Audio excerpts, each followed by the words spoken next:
I don't know, it seemed like a fun idea at the time. Um, hello. I have a Loki shirt today, which I figured was applicable considering the chapter. So, I don't really have much of an intro this week. Going into the chapter, we have chapter 1191, titled Loki is Here, or Loki is Still Here, or There Still Is Loki, or something like that along those lines. Did want to go over two things. We have two color spreads this week. Well, we have one where Luffy is on the cover of Shonen Jump this week, where he is sitting on a throne and he's got like the big crown on his head and everything. And Oda's done this multiple times. He's drawn various color spreads or cover stuff with Luffy wearing a crown because, you know, it's like him wanting to be the Pirate King and everything. And he's got like a sword in the background in this. It's a sword or a staff. Pretty sure it's a sword. And on top of the sword, I like this little detail, is a little like Thousand Sunny. Little Thousand Sunny head. On like the hilt of the sword, which is nice. Just nice color page spread or cover page thing there with Luffy for the cover of Shonen Jump this week. And then the other cover that's in this is we have a color page spread with the Straw Hats and a cat and a dog and some birds having an Afro party. So an Afro party is a lively music and dance event celebrating African culture, featuring energetic genres like Afro beats, Amapiano, Afro house, and house hall and dance hall. So it's like a bunch of dancing and celebrating and bright colors and different things like that. It's also just technically a reference back to like Afro Luffy, because you have like Luffy here and he's like in like he's got a red afro. Zoro isn't technically wearing an afro. Usopp is like, you know, in a fun hat. A bunch of, they're all dressed really funny. Jinbei has like a green afro. Chopper has a green afro. Sanji's is blue. Frankie's is red. And they're all dressed. It's very like 60s, 70s type colors and stuff like that, which is just really fun. And of course, Brook is Brook, and he has his normal afro. Anyway, fun fact, in the process of looking that up, there is going to be an Afro Fest in Omaha, so not too far from where I am, on September 5th of this year. So that'll be fun. Don't think I'll be going to it. I think I have plans on that day. But yeah, Afro party. So into the chapter, as I said, 1191, Loki is here. So we picked up right where we left off at the end of the last chapter. Luffy and Scopper, Luffy and Gabon had fallen into the underworld, Emu has also fallen down here. And Luffy saw like what happened to Scopper's arm. So we're having to deal with that. There's a lot of aftermath of that in this chapter. And Luffy is like, he's trying to get back up. He's trying to like get himself to heal, to get better. Luffy wounded in the fierce battle with Emu. So it's like Luffy huffing and puffing. He's like, how am I still alive right now? If I change back to normal, it'll be bad. So it's like Luffy is like forcing himself to stay in the Gear 5th form right now, because he knows that that form is a bit more durable, a bit more likely to not fall apart than if he goes into his regular form right now, for obvious reasons. So he is essentially like forcing himself to stay in this mode. Time-wise, I don't actually know what's the longest we've seen Luffy stay in Gear 5th. In Onigashima fighting Kaido, that was him kind of figuring it out a little bit, getting like the first taste of it. And then in Egghead, he kind of had it going a bit longer, and there were multiple times he needed to recharge. And then now here, he's had to kind of go through that a bit here as well. And right now, he's just forcing himself to stay in this form. And he's like yelling at Gabon, "Hey, old man, Gramps!" It's just like, what happened? And Scopper is there, and he's bleeding. And he's like, damn it, got an arm. It's like, yep, add another left arm onto that little tally that Oda's got going in his office for how many characters can I, in this story, can I have realistically lose their left arm. The tally is growing. And Luffy's like, sorry you took that attack from me. And Scopper and Gibbon goes, don't be stupid. I didn't do it for a disappointment like you. Cough. I'm fighting for Elbath. So again, this is, Scopper like, I didn't do this for you. I'm doing this for my home. My wife and my son are here, and I would like to not have them lose their home. And Scopper and Gibbon. I keep wanting to call him Scopper just for reasons, and because Gibbon just sounds like a weird name, but reasons, I don't know. Gibbon says, there's no way I'm letting it end like this. And Luffy is just like still huffing and puffing. He's like, Gramps, what is he? As in, like, what the heck is Emu? And Gibbon he sits up and he starts, he's like, he has cloth with him or whatever, and he's like essentially making a tourniquet on his left arm in order to try to stifle the bleeding. You want to know what would be very useful here? A guy who has a fire ability that could just cauterize the wound, because there's no way you're getting that arm back on. Just have someone here who can cauterize the wound. That would be helpful. Hey Sanji, can you come over here for a second? I just need you to cauterize this wound for me.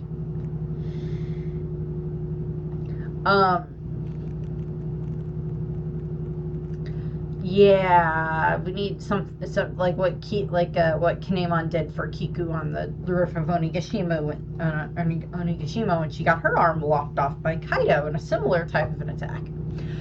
That would be helpful. At least it would stop the bleeding, and you'd be less likely to die of blood loss.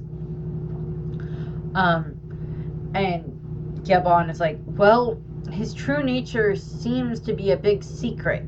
But if I had to put a word on it, I'd say he's God, or he's a god, or something along those lines, is like the way the different translations have put it.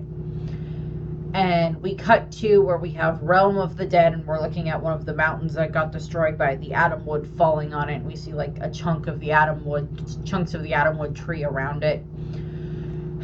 And we see several of like the Elbath giant animals from the underworld are coming into the area, coming in to see what fell down. There's like a bunny wolf and a weird looking panda thing that get over and then are making their way over, and then we just see this huge burst of like the Conqueror's Haki with the black lightning, and they just both fall to the ground unconscious.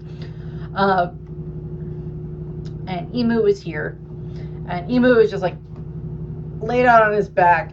The Honobame, the Bone Eater sword, is like stabbed into the chunk of mountain or whatever that's next to him, and like he still has the ring of eyes, but it kind of looks like it kind of fell off and is just kind of laying on the ground behind him. So I don't know if that's what it's supposed to look like, or if it's just drawing error and it's supposed to be closer to him.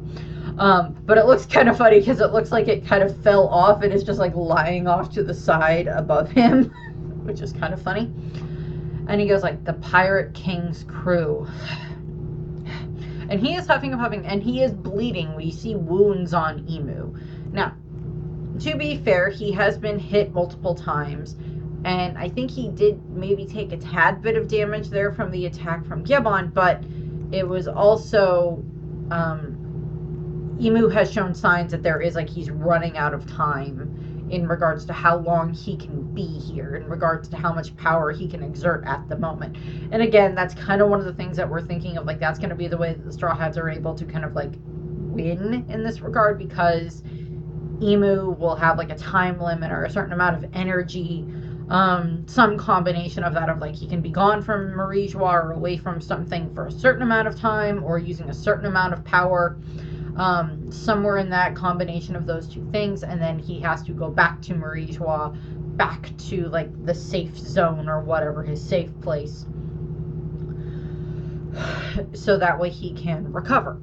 And then you know, however long that takes, we don't know. And then, you know, what'll happen from there. So that's kind of one of the thoughts that we're thinking in regards to this, in regards to like, you have to find a way to stall out the timer, to like, you know, stall the clock. You have to beat the clock in order to get Imu to leave, because then he will go away and then everybody can get treated, and maybe that'll mean that the God's Knights will go away or something like that as well. Maybe they'll get sucked back to Marijois along with him or something. You know, something like that. We'll have to wait and see how that goes.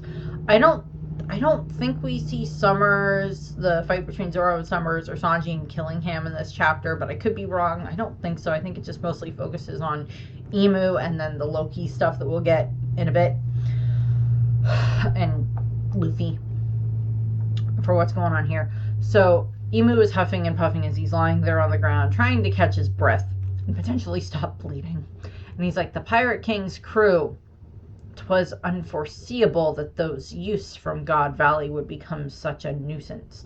So he's thinking back on what happened on God Valley 38 years ago when, you know, the Roger pirates were there, the Rocks pirates were there, when all of them were there causing problems. And Imu's possibly also just like flashing back to when he got hit by a bunch of them at the same time.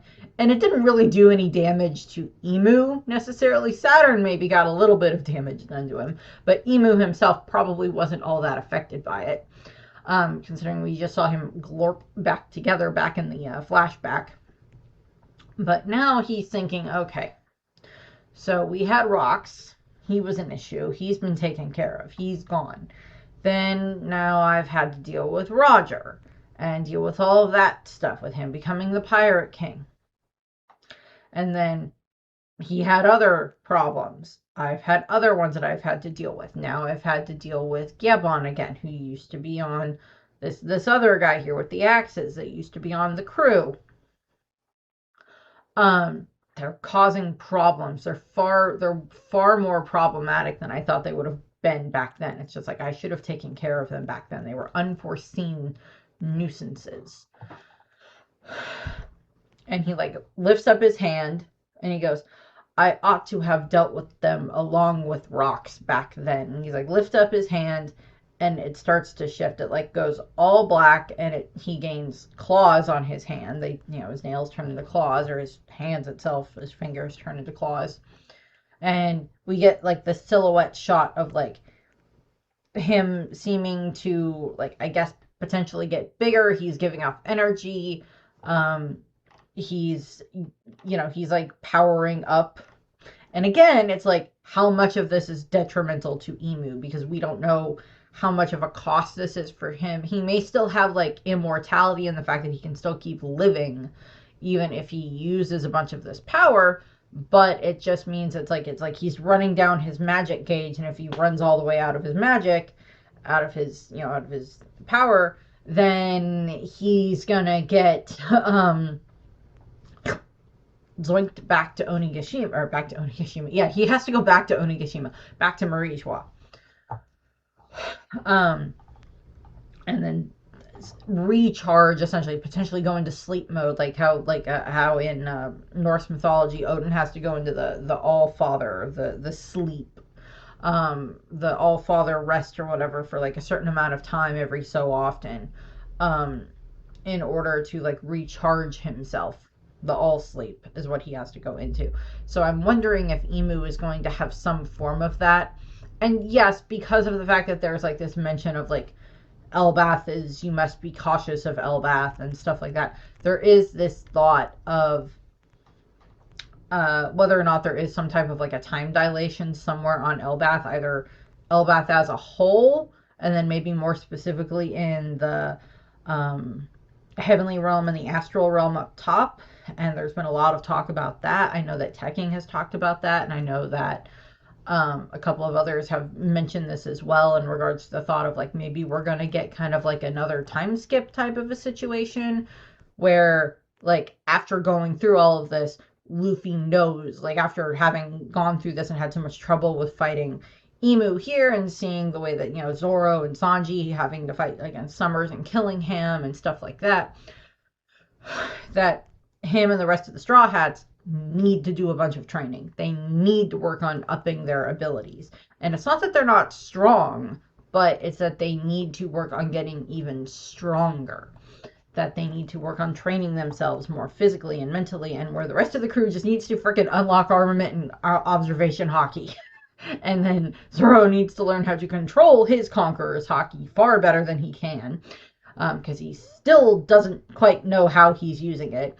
And then Sanji, given the way that they're setting it up, is Sanji is probably going to end up having Conqueror's Haki, and him having to then learn how to use it. Again, falls under those categories of we need to do training. We need to have some other type of a time skip. And again, it kind of goes into the whole concept of like, well, I guess we could take a time skip and have it be that like, the Straw Hats, they go find another island. They find another, another version of Ruskina to train on, and they all just train there. And the rest of the world just goes on about their time. But then that goes into, there's a bunch of other things going on in the world. So there's the thought of like, well, if there is some type of like, a time dilation between Elbaf and the outside world, or specifically the astral realm and the outside world, that having them go there and do training there, particularly if Gabon survives, he can give them a lot of pointers in what to do up there. They are on an island of giants. They are on an island of warriors.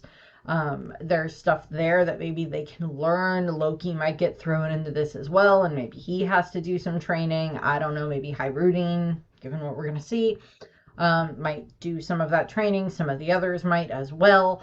It would give them time to get everybody healed up if they take them up to the astral realm. If that place has a much faster time dilation than what's going on outside, everybody can get healed up there, maybe age a little bit and get a little bit stronger, and then when they come back down, then they can then head off and do whatever. Head off and head to Lodestar and get whatever they need there, get part that done, go find the other road poneglyph and go there, and not have to be out of commission as long if they have to go do a training arc somewhere else, training time stamp or whatever somewhere else.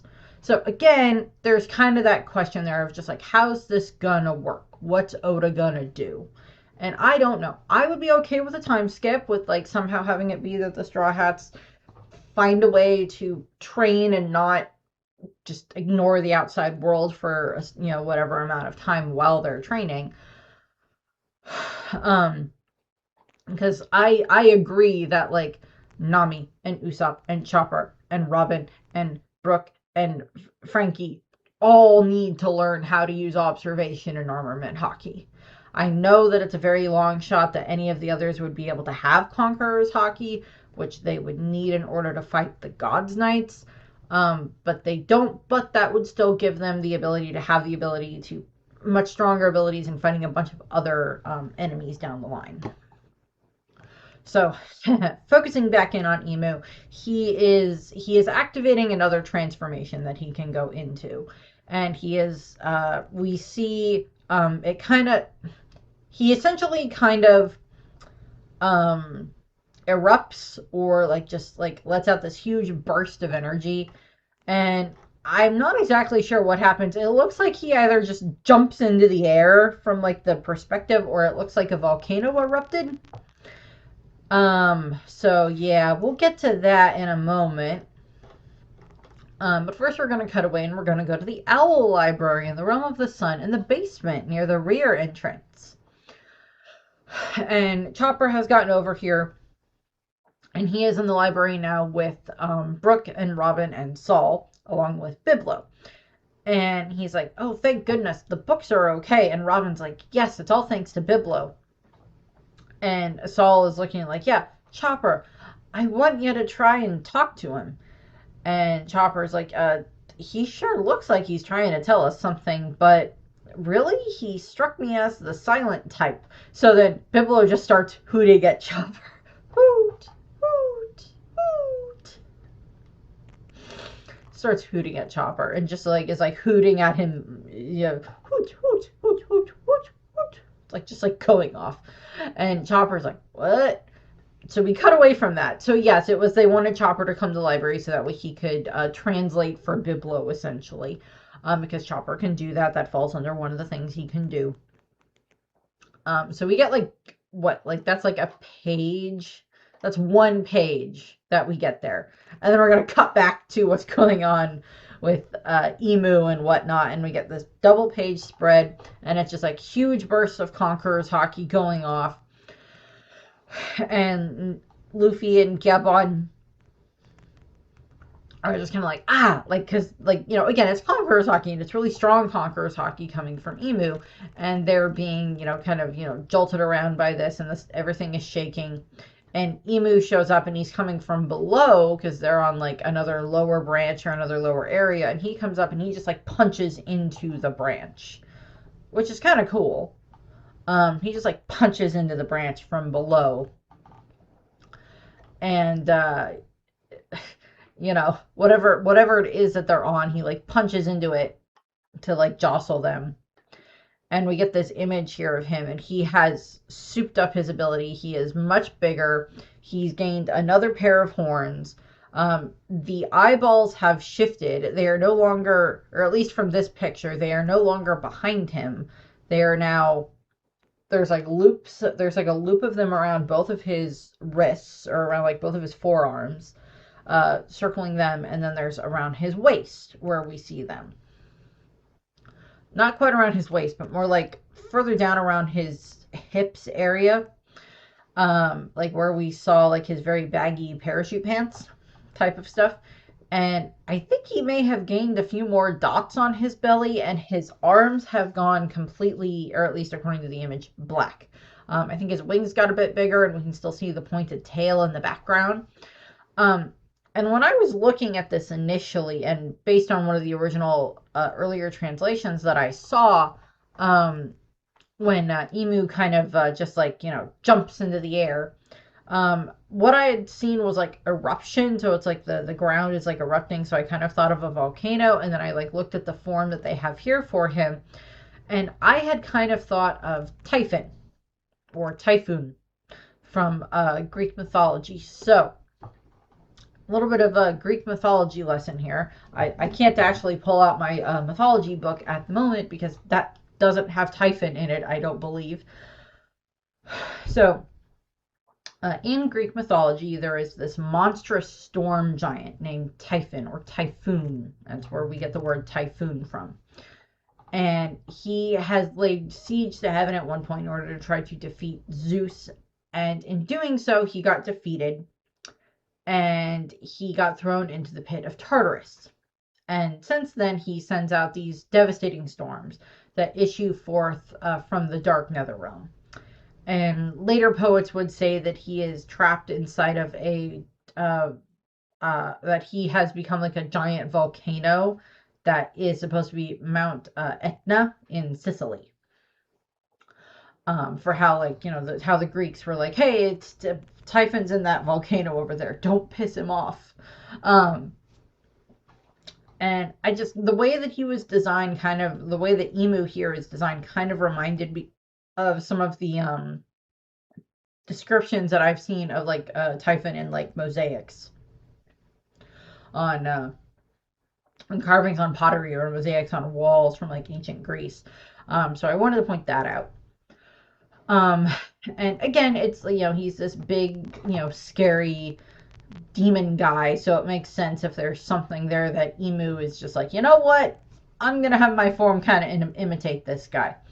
Again, I don't think that's the thing. The other thing with Typhon, or Typhoon, is that, if you are familiar with some of the monsters from Greek mythology, he is actually the father of some of them.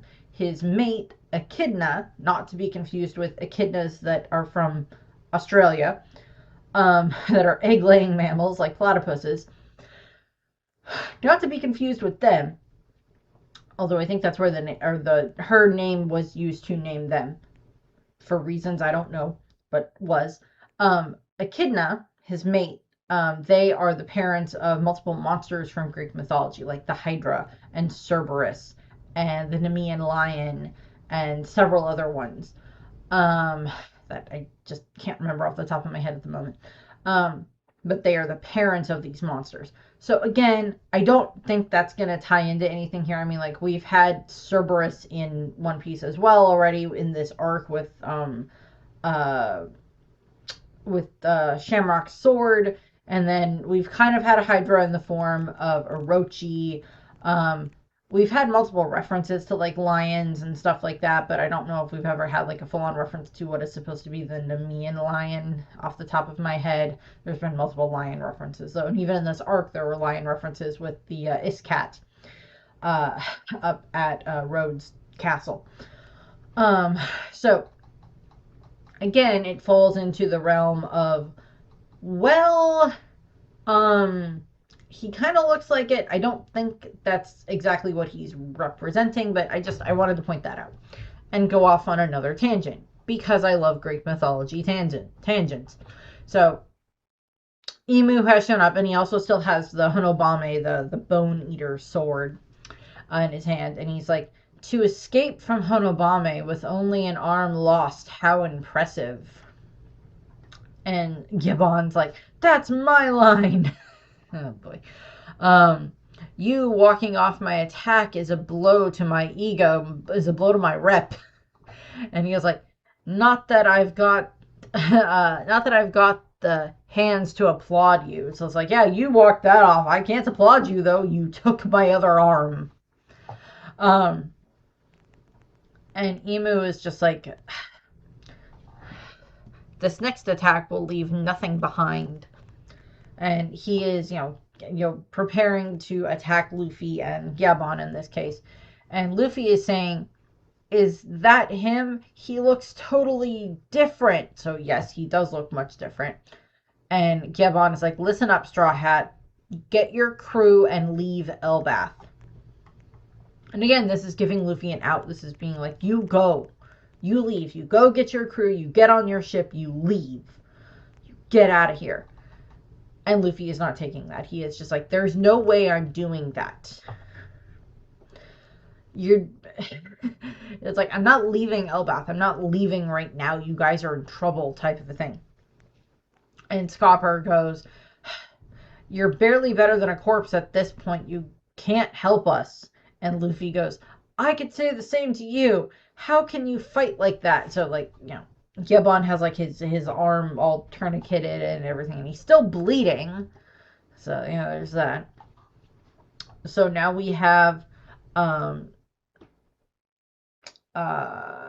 showing up here, and he has Honobame ready. Honobame, I'm going to learn how to pronounce that at some point, and I'll get it correct. Last time when we were looking at this, I had said that the guard, the hilt on the guard, looked kind of like it was made of maybe coral of some kind, and then, like, now that I've gotten better looks at it, it does very much look like the Ouroboros, the snake eating its own tail, which, sure, yeah, that can fall under here as well. And Imu has also gained a bit of a goatee down here, a bit of a beard, a little bit of a beard down here. So, sure. So he's got Honobame ready, and he's aiming at Luffy and Gibbon and getting ready to stab them. And Luffy's like, "It's no use. Run, Gramps!" And the attack is about to hit, like Imu is about to hit them. And then we have Hyrule coming in to save the day. And he goes, Gungear! And he smashes into Imu's face. He, like, and sends Imu flying. And Imu, even though it looks like he got bigger, is actually still not even as big as Hyrule here. And Hyrule, if I remember correctly, is about the size of an average-sized giant. Whereas earlier, I believe... Yeah, I think earlier Imu had made himself like the size of Loki. So I don't know exactly, like he must have shrunken back down again at some point in time in order to deal with the smaller threats of the humans. And yeah, Hyrule just comes in here and goes Gungear right into Imu's face. And Luffy's like, Hyrule, because he's actually happy to see him. And of course, like, Hyrule is like all bandaged up because he did get hit by Emu earlier at the village, and the last time that we saw Hybridine, which was what, like last chapter before or something like that, where he was talking with Loki. And like, yeah, he has punched Emu in the face. And I don't know if Emu fully gets sent flying, but he definitely gets a bit of a a bit of a headache from this, I'm sure. And Emu has his ready to do one of the little flame things, and Hyrudine does something very smart, or he shifts the attack, and he punches Emu away, and we get another double page spread here, and he launches Emu away, and Emu goes flying, and sends Emu flying, and Emu gets launched into the Atomwood tree. He gets slammed into the Atomwood tree. Not the first time that's happened during this. He's been slammed into it earlier as well, and it's very similar to like when Dofi got slammed into the mountain on Dressrosa. And we just see like he just got like boom, flung into the tree. He was a crater in the tree too. And Hyrudine is just like panting, and he actually has his shield. So it looks like he has two shields. So he has a shield on one hand, and he like smashed into Emu and sent Emu flying. And I think what he also did was he blocked the little fire flame sprite things from Emu with his shield and sacrificed the shield as opposed to getting hit himself. Because he kind of saw the way that I guess that they worked earlier, or maybe Loki explained the way that they worked earlier. And the shield falls apart, and he goes, "There's no taking a second." So I saw a different one that was just like, "I'm not falling for this a second time," or it's like, "There's no taking a second." I guess like there's no taking a second hit. Hyrudine can't really stand taking a second hit. And Hyrudine is now looking down on Luffy and Gebon and seeing what happened. He's like, "Yason, how could this happen? You've lost an arm." And Gebon's like, "Thanks for the assist to Hyrudine, but this guy's immortal. I can't see a way of winning this. Make sure Straw Hat Luffy gets out of here." And Hyrudine is about ready to grab Luffy, and he goes like, "Straw Hat," and he's like, and Luffy is like on the ground going like, "You don't have to butt in. I'm not gonna run." And Gebon is trying to reason with him, and he's just like, "Listen to me. What can you do with those wounds?" And Luffy's like, "I'm gonna recover now." And they're like, "That's nuts." And he's like, "I ate a lot. I can make it happen." And it's like, the other translation I saw of this was like, "I ate a lot of food and I stored it in my stomach, and now I'm gonna use it to heal." So like Luffy looks like he's trying to like, I guess, use his food in order to help him heal, his like built up food stores in order to help him heal, which I guess by Luffy logic could work. I guess. And Gebon is just like, what kind of logic is that? You can't fight anymore. And we have a bunch of the little flame sprites start coming in. And Luffy goes, "Hey, it's a bomb." And Hyrudine grabs them. And like Luffy has like kind of ballooned up again, like it's like he does when he's eaten a huge meal. He's like ballooned up again as he's trying to digest it.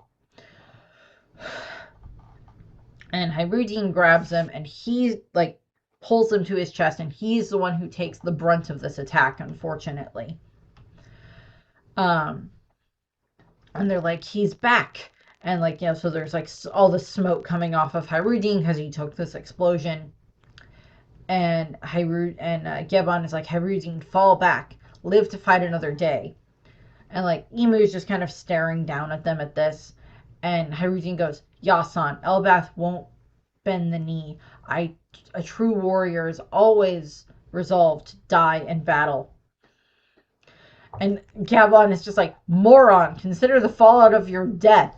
And this is something that, so House of the Dragon finished up season 3 or whatever.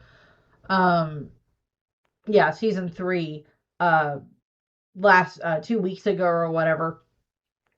And one of the things that kept getting brought up throughout the course of the story, throughout the course of that season and even the other seasons, is having this death, having a good death, having, something like that. And it is kind of this question of like, okay, like you see that with Kristen Cole's character. Like he is willing to just literally go into battle again and again and again, all because he thinks it'll bring glory to his name, and then Alicent will hear of how glorious he was in battle and in death. And it's just like, no, you did horrible things and you allowed horrible things to happen under your watch. That's not a good thing.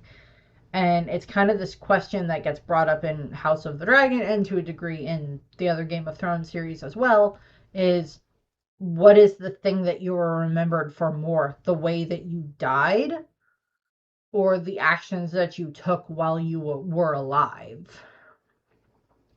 And that is kind of those questions that get brought up of like, which is more important? Whatever the heck that happened to you while you were dying, or the actions that you took in order to try to either help others or harm others? Which of those are the things that you are more likely to be remembered for? Because to be quite honest with you, like, it's nothing against like men who are soldiers and who like join the military to protect their country, to protect their home, to protect their family, stuff like that. I'm not saying anything against them. I have great respect for the military. I exist because of the military. My parents met because of the Nebraska National Guard, or I wouldn't exist. I have great respect for the military and the men and women who serve there, and who put in the time and who are there protecting us. But I also do not see the reason to have just a pointless death. And that goes to any side of things. It's just like, what is the point of you dying? What is the point of someone dying just to try to make a name for themselves? I don't understand that. I will never understand that. Living and being part of the lives of the people that you love and that love you are worth far more than just, oh, I'm going to go into battle and have a glorious death. And again, that might offend some people, and I'm sorry, because I know there's lots of cultures, like Elbath culture has this, you die in glory in battle and stuff like that, because it's based on Norse mythology, and if you die in battle, then, you have the chance to go to Valhalla, and be part of this feasting and everything else like that, and a bunch of other stuff. And other cultures have it like, oh, if you die gloriously in battle and protecting and blah, blah, blah, blah. And also, one of the other things that gets thrown in there is that women who die in the childbirthing bed, women who die while giving birth to children, because that is viewed as their own battlefield. And even in the case of Game of Thrones, in House of the Dragon, Queen Aemma tells Rhaenyra that, like, the birthing bed is our battlefield. So again, it's like that same type of a concept there, that they are pushed into those situations. But Hyrule is just like, no, I will fight and I will die before I let everything happen. And Gabon has lived around these giants for over 20 years, and he is probably just like, I love all of you, you're all great, and I love my wife and my son, but this is one of the parts of Elbath culture I cannot stand. You do not understand the concept of you retreat, you escape, and you live to fight another day, as opposed to, I'm gonna die on the battlefield trying to take down as many of the others as I can because reasons. And it's like, kind of think of like the consequences of your death. Think of like what will happen because of that. Because Hyrule is one of the princes of Elbath. Yes, he's illegitimate by a technicality because Ida is his mother and blah, blah, blah, blah, blah. But he is still a prince of Elbath. He is still a captain of the new giant warrior pirates. He is still a member of the Straw Hat Grand Fleet and all of that type of stuff. And Hyrule goes, we get to next, the final double page spread of this chapter, final pages of the chapter, and he goes, it's okay if I die. Loki is here. And Loki pops up out of the trees. And he goes like, well said, brother. Loki, get ready. It's just like, Loki, boom, I'm here. I know I was stabbed in the chest twice more now, but I'm here now. Gerd's a great doctor. Even with some of her fingers chopped off, she's still a great doctor. Agreed. I'm sure Gerd is an amazing doctor. But it's like, yes, well said, brother. So Loki has popped up. And Luffy, like, gasped, and he's like, I'm also back on my feet. And, like, he seems to have, like, finished, I guess, digesting the food that he stored away. I'm not sure exactly how that works. And he goes, like, and Gabon is like, what in the world are you guys? Valid question, Gabon. Very valid question. What in the world are they? Well, they're crazy. They're very crazy. And like Luffy, winds up and is getting ready for one of a Gomu Gomu, and both Hyrudean and Loki have their weapons primed, and we see all three of them, reeling back and ready to unleash their weapons. Hyrudean has his he has a sword, but I think he also fights with an axe at times from what we've seen. And then of course Loki has Ragnar. Ragnar has turned back into the hammer. And we get we see all three of them, baring their teeth, ready to attack, and Imu kind of goes like this with their hands, getting ready to, like, I guess, block the attack. And all three of them do 3 generals Gokoku sovereignty. So this is like that same version of some of the other attacks that we've seen that the giants have used, and it just slams into Imu. Now, we do not see the aftermath of this. We see the hit, but we don't see the aftermath of it. So it is kind of this question of like, okay, is this gonna be enough to at least maybe, probably not enough to take Imu out. Most definitely not enough to take Imu out. But is it going to be at the very least maybe enough to knock him back for a moment, wear down a little bit more of his clock, wear down a little bit more of his magic reserve, something like that. And it's very nice to see Loki and Hyrudean fighting together, fighting alongside each other with Luffy thrown in there. And of course, they're using the Gokoku sovereignty, which is it's the reference to the same type of attack that we have that Dorian Bragi used back on Little Garden, that Big Mom and then Big Mom and Kaido both used at times. And it's a reference to like the 3 generals attack that we saw Gerd, Road, and Goldberg use earlier in the arc, when they were fighting against one of the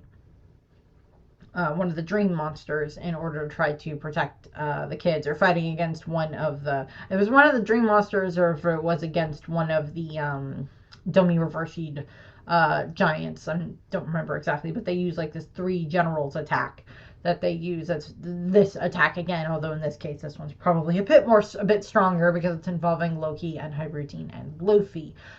So we have that. So they're just like hits Imu. Don't know if it sent him flying, but at the very least it hit Imu. So that's what we have there. I think there's supposed to be a break next week because like this past week there was a break. Or last week there was a break, but that was the actual Shonen Jump was on break, and then this week is, I think, Oda's on break, or this next week is Oda's going to be on break, so we'll have that for later. So we'll have another break, which is good. I need to see if there's any other movie reviews that I can get done, and get ready for that. Plus just other stuff to do around the house. So that's what I have here. I thank you very much for watching. I hope you have a good rest of your day, and I hope you enjoyed the video. Bye.